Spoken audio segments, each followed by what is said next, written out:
Takbir! Takbir! Takbir! Dan surat tadi sudah diterima, ini suratnya. Diterima di tanggal hari ini juga, 19 April 2022. Dan surat ini memang kami tujukan langsung kepada Kementerian Koordinator Bidang Politik, Hukum, dan Keamanan Bapak Mahfud MD.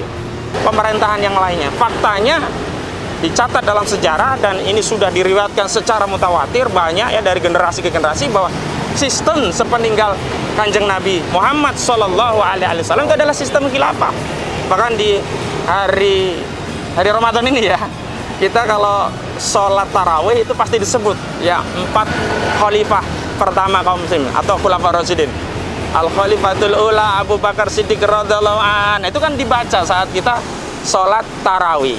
Jadi jangan sampai disalahpahami, kalau kita menganggap khilafah itu teroris berarti khalifah Abu Bakar teroris dong, Umar teroris dong. Kan ini celaka sekali orang yang berani menuduh khalifah para sahabat yang Allah ridho kepada mereka.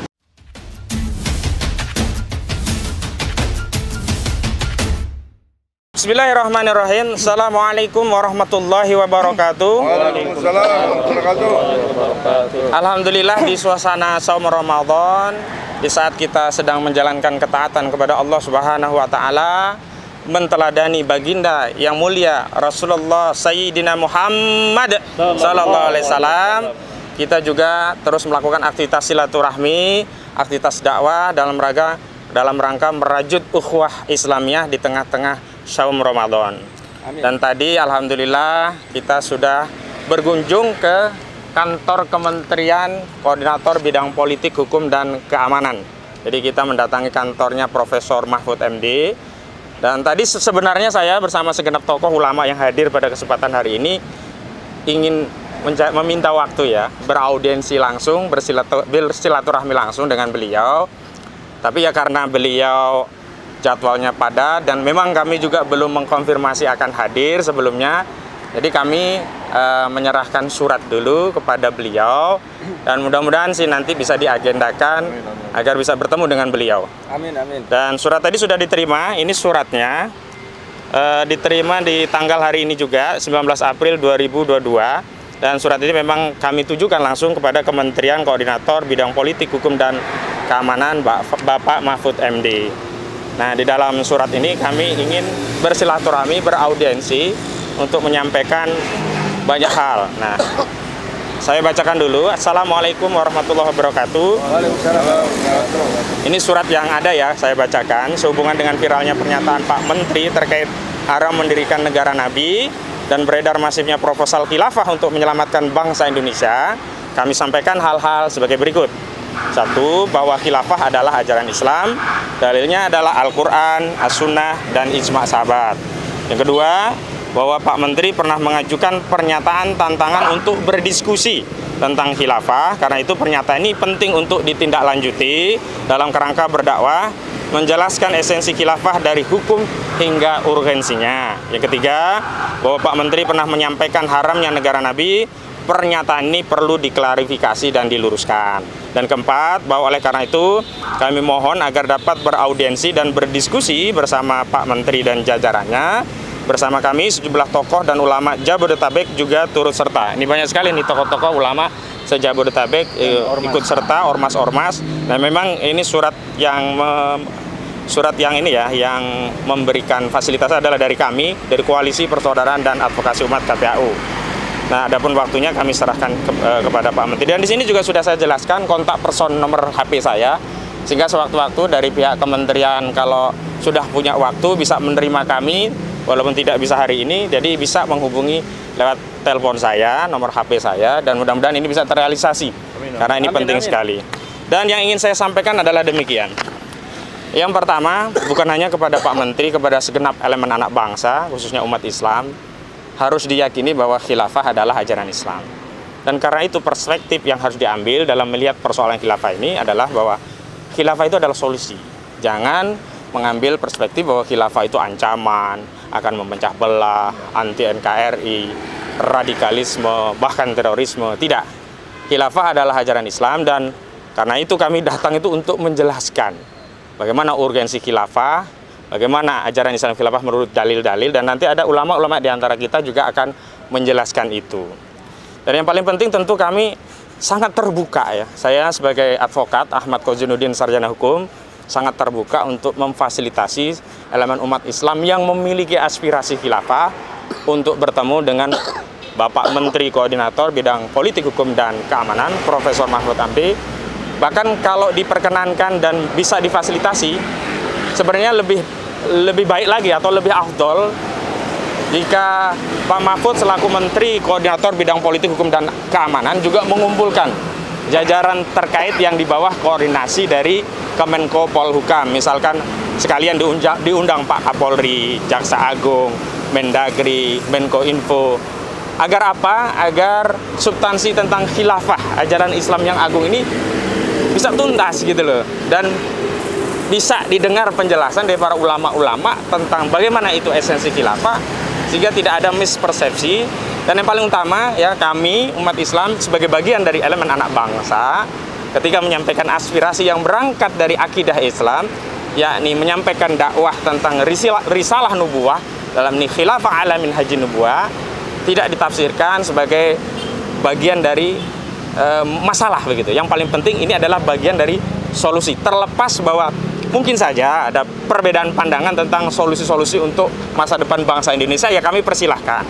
Karena kami umat Islam punya akidah Islam, maka solusi yang kami yakini adalah Islam, syariat Islam yang ditegakkan secara menyeluruh atau dalam istilah agama disebut dengan kafah, dan tentu saja harus dengan institusi khilafah, karena memang sudah dicontohkan demikian di zaman Nabi. Penerapan Islam secara kafah itu dengan negara Nabi di Madinah. Kemudian di zaman Khulafaur Rasyidin, penerapan syariah melanjutkan syariah yang diterapkan oleh Nabi SAW itu juga dengan institusi negara, dalam hal ini khilafah. Nah, itu penting sekali untuk disampaikan. Apalagi di Al-Quran juga sudah mewanti-wanti kita bahwa kita diminta untuk berislam secara kafah. Ya ayyuhalladzina amanu udkhulmu fis-silmi kafah wala tattabi'u khutuwatis syaiton innahu lakum aduwwum mubin. Nah, justru yang menjadi musuh, yang menjadi teman-teman setan hari ini adalah ideologi kapitalisme yang menjajah negeri ini dan negeri kaum muslimin lainnya. Justru masalah bangsa kita itu adalah liberalisasi ekonomi, liberalisasi sektor minyak dan gas yang kemarin menyebabkan harga Pertamax naik dari 9.000 menjadi 12.500 atau sampai 13.000 rupiah. Padahal menurut hitung-hitungan kami, berdasarkan sejumlah data, biaya produksinya itu sekitar 4.757, kalau ditambah ongkos import misalkan minyak mentahnya itu total baru 7.757. Sehingga sebenarnya kalau dijual dengan harga 9.000, sebenarnya negara masih untung, Pertamina masih untung. Jadi hal-hal yang seperti ini yang ingin kita sampaikan, bahwa Islam itu adalah solusi. Nah, saya juga tertarik dengan artikel yang ditulis oleh Pak Mahfud MD. Belum lama kan Pak Mahfud melalui harian Kompas menulis artikel yang cantik menurut saya, tetapi ada beberapa hal yang harus diluruskan. Jadi kalau kita ya diminta untuk menteladani Nabi SAW, tentu tidak mungkin kita mengharamkan satu bagian dari apa yang sudah diajarkan oleh Nabi SAW. Dan saya tadi sudah merespon, pagi tadi saya merespon dalam satu artikel panjang lebar. Tetapi sekali lagi, rasanya butuh pertemuan langsung. Kalau nanti Pak Mahfud mengeluarkan artikel sepihak, saya membalas artikel dengan menjelaskan khilafah sepihak, akhirnya kan saya khawatir, kami ya khawatir perspektif itu tidak ketemu. Makanya alangkah lebih baik kalau bertemu, duduk satu meja. Jadi kalau kemarin Pak Wiranto selaku anggota Dewan Pertimbangan Presiden menawarkan diskusi di ruang yang dingin kepada mahasiswa, tentu ulama-ulama ini lebih layak untuk diajak berdiskusi di ruang di Kementerian Politik Hukum dan Keamanan yang saat ini dipimpin oleh Pak Mahfud MD untuk mendiskusikan khilafah lebih lanjut. Bahkan tadi saya katakan, kalaupun kementerian atau lembaga terkait diundang, itu akan lebih baik ya, Jaksa Agung, Kapolri, Mendagri, kemudian misalkan Menko Info, semuanya bisa berkumpul. Saya juga ingin katakan bahwa kalau kita melihat persoalan bangsa ini adalah ideologi kapitalisme liberal, maka justru kita butuh solusi apa yang bisa melawan ideologi ini. Berarti harus satu ideologi yang juga sifatnya universal, satu sistem hidup yang juga bisa mengeluarkan aturan yang sangat komprehensif. Dan itu tidak ada kecuali hanya pada Islam. Al-Islamu ya'lu wa la yu'la alaih. Dan kita meyakini agama Islam telah sempurna seiring mangkatnya baginda Rasulullah Shallallahu Alaihi Wasallam. Andaikan, ini andaikan ya, walaupun ini tidak mungkin, ini berandai-andai. Andaikan ada sistem ya kehidupan yang lebih baik setelah Islam ya, ada sistem lain, sistem pemerintahan lain yang lebih baik daripada Islam. Tentulah saat Rasulullah Shallallahu Alaihi Wasallam mangkat, para sahabat ridwanullah ajmain, ridwanullah anhu, mereka para sahabat ridwanullah anhum itu mungkin saja tidak mengambil sistem khilafah, mungkin mengambil sistem kerajaan, karena dulu ada Romawi, Persia, atau kekaisaran, atau sistem pemerintahan yang lainnya. Faktanya dicatat dalam sejarah, dan ini sudah diriwayatkan secara mutawatir banyak ya dari generasi ke generasi, bahwa sistem sepeninggal Kanjeng Nabi Muhammad Shallallahu Alaihi Wasallam itu adalah sistem khilafah. Bahkan di hari Ramadan ini ya, kita kalau sholat tarawih itu pasti disebut ya 4 khalifah pertama kaum muslimin atau khulafaur rasyidin. Al khalifatul ula Abu Bakar Siddiq radhiyallahu an, itu kan dibaca saat kita sholat tarawih. Jadi jangan sampai disalahpahami, kalau kita menganggap khilafah itu teroris, berarti khalifah Abu Bakar teroris dong, Umar teroris dong.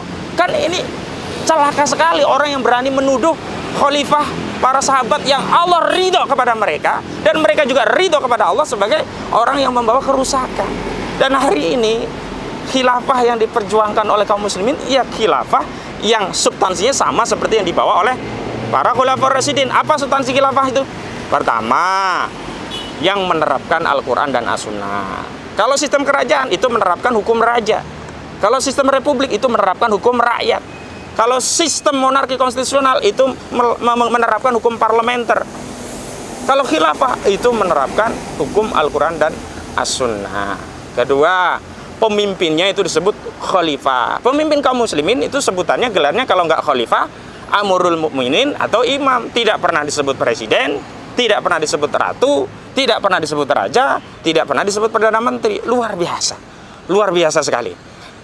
Dan kemudian substansi yang lainnya adalah banyak sekali. Di antaranya bahwa tugas utama kekhilafan Islam itu adalah menerapkan hukum syariat dan mengemban risalah Islam ke seluruh penjuru alam. Coba bayangkan hari ini, risalah Islam tidak ada yang mengemban kecuali individu atau jamaah. Negara, tidak ada satupun negara di dunia ini yang mengemban risalah Islam. Dan ketika kaum muslimin dizalimi, nah di saat Ramadan ini saudara kita di Palestina kembali dibombardir oleh Yahudi laknatullah alaih, ini nggak ada ya institusi Islam yang menolong. Ini sejak kita tidak punya kekhilafan Islam, kita tidak ada junnah. Makanya benar Rasulullah Shallallahu Alaihi Wasallam bersabda, al imamu junnatun yuqatilu min wara'i wa yutaqabih. Imam, pemimpin, khalifah itu seperti laksana perisai, di mana makmum atau jamaah atau rakyatnya itu berperang di balinya. Dan hari ini kita butuh kepemimpinan yang bisa melayani kita, memenuhi hajat kita, sandang, pangan, papan, pendidikan, kesehatan, keamanan, yang bisa melindungi kita dari ancaman asing, penjajahan kapitalisme, penjajahan komunisme, penjajahan sosialisme, yang bisa melindungi kita dari intervensi Amerika juga Cina. Ini semua penting. Saya khawatir ini belum tersampaikan kepada Pak Mahfud MD, maka kami tadi berkeyakinan niat hati ini ikhlas dari rumah untuk ketemu, betul kan? Ya, betul. Dan niat kita ingin ketemu silaturahmi dengan Pak Mahfud MD, betul kan? Betul.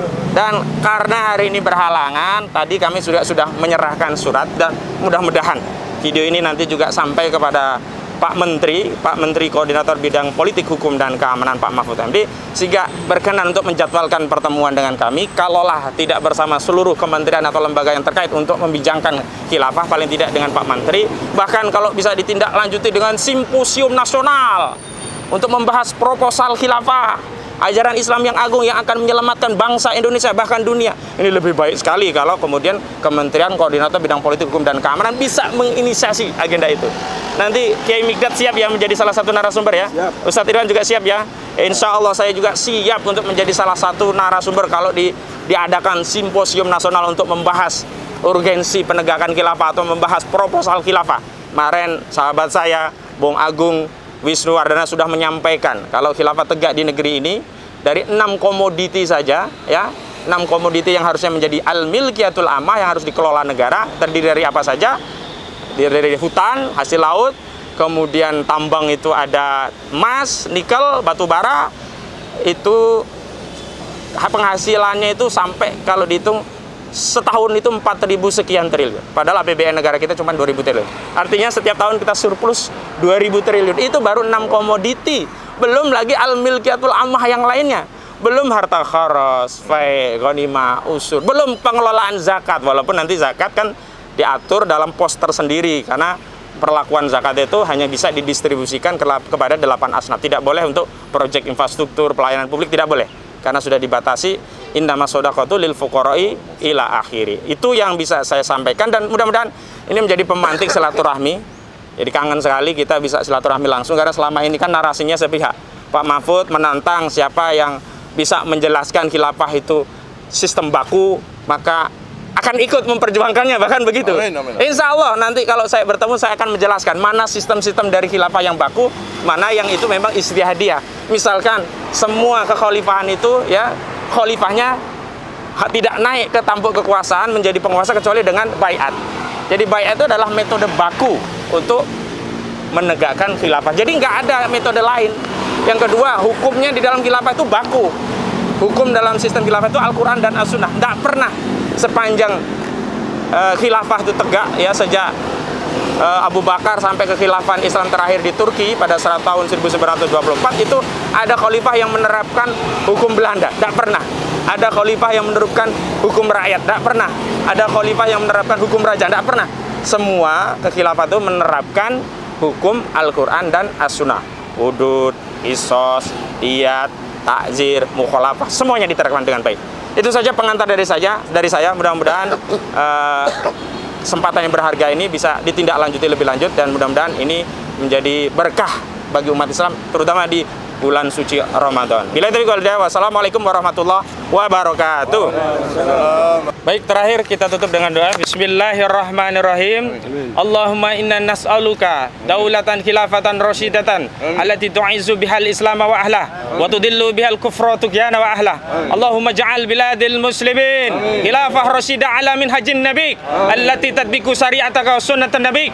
Allahumma arhamna bitaufiq wal hidayah.